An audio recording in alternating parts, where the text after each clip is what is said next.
Mandy, I was just thinking about when we were just talking about the roles that children go into in a sibling dynamic. I was also thinking about the way they present when they first come into our care, when they Mhm. first come and arrive, because we always talk about things like the honeymoon period in fostering, don't we?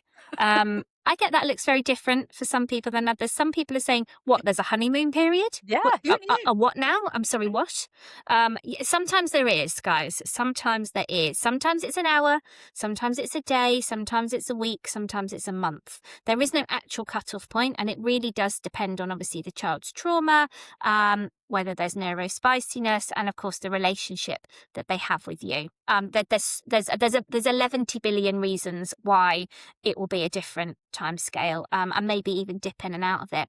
But I was just thinking about the presentation of those children and whether it is a honeymoon thing or whether it is part of a trauma bonding thing with siblings. We mentioned the movie where there was a natural caregiver from the older teen, a natural hypervigilant blame and shame child from the middle one, and then somebody who could be cutesy and lovely and draw that kind of nurturing side from people, but equally wanted to control certain things when she was struggling. And I've seen children come in sibling dynamics where there will be one who's, harder, for want of a better word, harder to parent at that Mhm. point, really, really pushes the buttons for the adults. But then the other child almost steps into the goody goody role. I will be the perfect, compliant, boundary following, rule following little angel that you've been looking for to counterbalance my Yeah. little brother, who I can see is absolutely doing your head in. And I think there is something in that. Yeah, yes, we can see a child who, and I think this is where the myth almost comes from, what it's like to parent a child with trauma. Oh, if we've got a child who's really acting up and is pushing boundaries and is testing my limits, then they're struggling the most. You and I know actually that child is comfortable to show us the real child and what they need and seek that from us.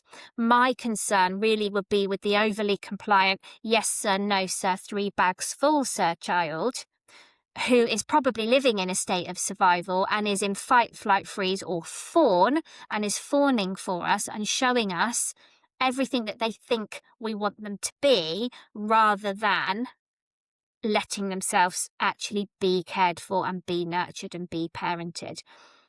Does that sound familiar to you? Have So you had familiar. the quiet, helpful, mature rule follower, and then when we've got the Tasmanian devil Yeah, to counterbalance that? yeah, yeah. Polar opposites, the siblings Yeah. that I looked after.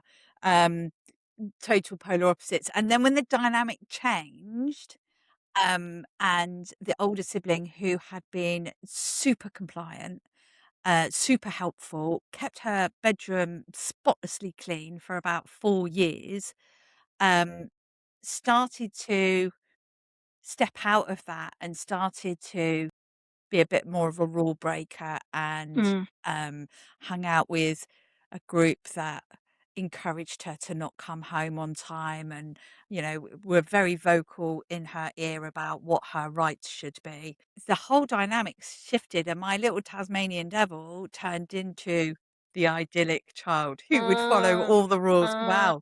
Well, Mandy, you'd never catch me doing that. I would never speak to you that way, they'd say to me. And you think, "Well, actually, you did." This time last Um, week, sunshine. Yeah. yeah, you've not spoken to me like that today. Um, In the last 5 minutes. Yeah. yeah, yeah.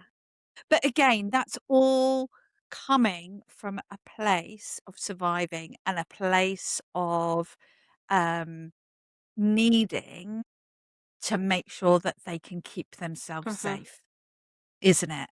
Um, Yeah. and I found that difficult with 2 siblings and my little one. Um, Mm. I'm just thinking of a parent that I support, and she's got 2 birth children, and she's now special guardian for another 4 children. Wow. I mean, her house, when I speak to her, I say to her every time, "I take my hat off to you because Yeah. Yeah. I don't I don't know how she's got the energy to hold it all together Mm. with 6 children." Yeah. Um So, I may be sounding as if I am making a mountain out of a molehill in the bigger scheme of things, but I think it's about letting people know that the way siblings are with each other is normal. Yeah. That change in dynamic, that different characters that they take Yeah. on, Yeah. whether you've got 2 siblings or you've got 4 siblings or you've got 6 siblings, it's still the same dynamic, and it's Yeah. about accepting that it's not a reflection on you or your ability. Mm. It's just bloody hard Yes. work.